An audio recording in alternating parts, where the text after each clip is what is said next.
Brigade public school యాజమాన్య సంచాలకులకి, అధ్యక్షుల వారికి, ప్రధానాచార్యులు, ప్రధానోపాధ్యాయులు, ఉపాధ్యాయ బృందము, ఉపాధ్యాయేతర బృందము, విద్యార్థి చిరంజీవులు, ఇచ్చేసిన ఆత్మీయులు, విద్యార్థుల తల్లిదండ్రులు అందరికీ సంక్రాంతి త్రిపర్వ దినోత్సవాల శుభాభినందనలు మరియు విశ్వ హిందీ దినోత్సవ శుభాభినందనలు, శుభాశీస్సులు.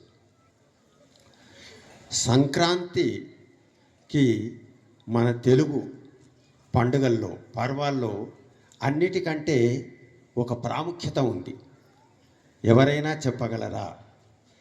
ఎందుకంటే మిగతా ఏ పండుగలు కూడా ఇంగ్లీష్ క్యాలెండర్ ప్రకారం సేమ్ డేట్లో రావు.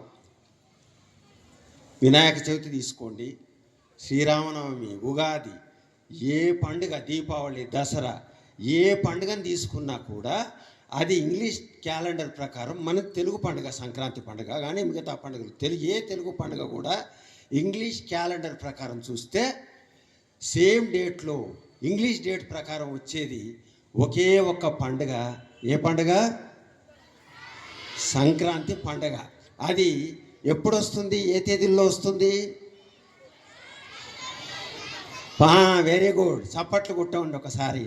14 జనవరి 14, 15, 16 అంటే ఈ తేదీల్లో మాత్రమే ఇంగ్లీష్ క్యాలెండర్ ప్రకారం వచ్చే ఏకైక తెలుగు పండుగలు సంక్రాంతి పండుగ. సంక్రాంతి ఒక పండుగ మాత్రమే కాదు, 3 పండుగలు. అది మొట్టమొదటి రోజు వచ్చేది భోగి అంటారు, రెండవ రోజు సంక్రాంతి, మకర సంక్రాంతి, మూడవ రోజు కనుమ. 3 పండుగలు వస్తాయి. ఇది సాధారణంగా మిగతా పండుగల కంటే ఇంకొక భిన్నమైన పండుగ ఏంటంటే ఇది వ్యవసాయ ప్రధానమైనటువంటి పండుగ. మిగతాయి ఆధ్యాత్మిక పరమైనటువంటి భగవంతుడు, ఆధ్యాత్మిక ధార్మిక విషయాలకు సంబంధించింది ఉంటే, సంక్రాంతి పండుగ మాత్రము వ్యవసాయానికి సంబంధించిన పండుగగా మనం జరుపుకుంటాం. అందుకే ఇక్కడ చూడండి, వాతావరణం అంతా మన పాఠశాల వాళ్ళు ఎట్లా తీర్చిదిద్దారంటే, ఇక్కడ మనకు వ్యవసాయం ఇప్పటికీ అంతరించిపోతున్న, కనుమరుగైపోతున్నటువంటి మన కళల్ని, మన సంస్కృతిని, ఆ ఎడ్ల బండి అనేది ఈ రోజుల్లో దాదాపు మన పల్లె సీమల్లో కూడా కనిపించని పరిస్థితి వచ్చేసింది.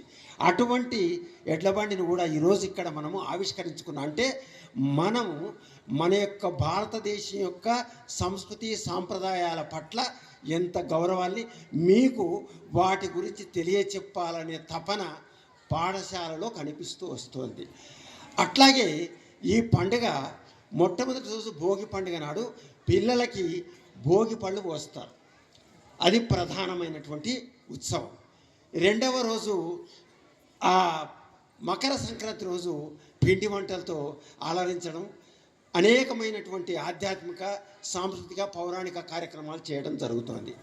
మూడవ రోజు కనుమ కూడా అట్లాగే జరుగుతుంది.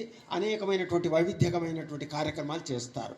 అయితే ఇంకొక విశేషం ఏంటంటే, మకర సంక్రాంతికి ఇంతవరకు మనకి 2 ఆయనాలు ఉంటాయి, సైకిల్స్ అంటారు వాటిని. సూర్యుని యొక్క గమనాన్ని బట్టి 2 ఆవృతాలు లేదా చక్రాలు అంటారు. ఉత్తరాయణము, దక్షిణాయనం అని 2 ఆయనాలు ఉంటాయి. సూర్యుడు ఉత్తర దిశగా వెళుతూ మకర రాశిలో ప్రవేశిస్తే దాన్ని మకర సంక్రాంతి అంటారు.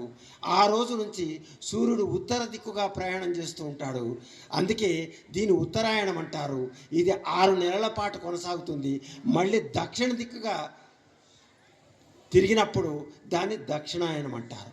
ఉత్తరాయణం అంటే చాలా పుణ్యప్రదమైనటువంటిది మనకు. అందుకే మకర సంక్రాంతి యొక్క విశిష్టత, గొప్పతనం మనకు మహాభారతంలో కూడా కనిపిస్తుంది. పాండవులకు కౌరవులకు మధ్య యుద్ధం జరిగినప్పుడు భీష్మాచార్యుడు అర్జునుడి బాణం చేత దెబ్బతిని కింద పడినప్పుడు అదే అర్జునుడు తన గురువైనటువంటి భీష్మాచార్యునికి అంపశయ్య బాణాలతో ఒక అంపశయ్య లాంటిది ఏర్పాటు చేసినప్పుడు భీష్ముడు ఆ అంపశయ్య మీద పడుకొని చనిపోకుండా ఆయనకు తనంతట తానే చనిపోగలిగిన వరం ఆయనకు ఉంది. అయినా చనిపోలేదు. అట్లాగే ఆ అంపశయ్య మీద ఉన్నాడు. ఎందుకున్నాడంటే అది డిసెంబర్లో జరిగింది యుద్ధం.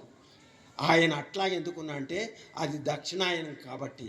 ఉత్తరాయణం వస్తేనే వైకుంఠ ద్వారాలు తెరుచుకుంటాయి, వైకుంఠానికి నేరుగా వెళతాననే ఉద్దేశంతో మకర సంక్రాంతి దాకా భీష్ముడు వెయిట్ చేశాడు, నిరీక్షించాడు. ఆ తర్వాత మాత్రమే యుద్ధం ముగిసిన తర్వాత అతను దివ్యత్వాన్ని చేరుకున్నాడు. అంటే మకర సంక్రాంతి యొక్క గొప్పతనం ఎంత ఉంది దీన్ని బట్టి మనకు అర్థమవుతుంది. కాబట్టి మనం ఇటు మకర సంక్రాంతిని ఈరోజు అటు విశ్వ హిందీ దినోత్సవాన్ని జరుపుకోవడం అనేది చాలా సంతోషించదగ్గ పరిణామం. ముఖ్యంగా హిందీ మకర సంక్రాంతి కూడా మనం తెలుగు వాళ్ళం మకర సంక్రాంతి అంటాం. అది అనేక రాష్ట్రాల్లో, భారతదేశంలోని అనేక రాష్ట్రాల్లో అనేక పేర్లతో వ్యవహరిస్తూ ఉంటారు. ఏదేమైనా భారతదేశాన్ని సాంస్కృతికంగా కట్టి పాడేసేటటువంటి ఒక బలీయమైనటువంటి సాంస్కృతిక సేతువు మకర సంక్రాంతి అయితే భారతీయ రాష్ట్రాన్ని కూడా కట్టి పారేసే భాష హిందీ భాష. కాబట్టి ఈ రెండింటిని ఈరోజు జరుపుకోవటం అనేది చాలా గొప్ప విశేషం. ఇప్పుడే మనం పొంగల్ పండుగకి పొంగల్తో శ్రీకారం చుట్టుకున్నాం. నిజం చెప్పాలంటే మకర సంక్రాంతి మనకి ఇంకా వారం రోజుల ముందే మన పాఠశాలకు వచ్చేసింది. చాలా సంతోషం. కాబట్టి ఈ మకర సంక్రాంతిలో భోగి మంటలు అంటే ఏంటి? భోగి మంటలకు కామదహనానికి తేడా ఉంటుంది. రెండు మంటలే. భోగి మంటలు అంటే మనం పాత వస్తువులని లేకపోతే మనలో ఉన్నటువంటి కోరికల్ని, మనలో ఉండేటటువంటి పాత వాసనల్ని వదిలిపెట్టమని చెప్పితే, కామదహనం అంటే మనలో ఉండే కోరికల్ని పెట్టమని చెప్పేది. ఆ మంటలు, రెండు మంటలకి తేడా ఉంటాయి. ఏదేమైనా ఈరోజు మనం ఈ మకర సంక్రాంతికి శ్రీకారం చుట్టినందుకు మనం మన పాత వాసనల్ని, మన పాత విషయాల్ని వదిలిపెట్టి కొంగురత్తమైనటువంటి ఆలోచనలో ముందుకు వెళ్ళాలని, ఆ దిశగా మన బ్రిగేడ్ పాఠశాల మరింత ఉన్నతమైనటువంటి దిశగా వెళుతుందని ఆశిస్తూ, గతము చేసిన గాయాల జ్ఞాపకాలింకెందుకు, క్షమాదరణం చెట్టు సుగుణం శాపనార్థాలెందుకు, కలసిమెలసి బ్రతకలేని కలహాలింకెందుకు, కలసిమెలసి బ్రతకలేని కలహాలింకెందుకు, కలసి ఉంటే కలదు సుఖము కలయాపనమెందుకు, డప్పులే సర్వస్వమంటూ డప్పు చప్పుళ్ళెందుకు, దినజన దాహార్తి తీర్చని ధనధాన్యాలెందుకు,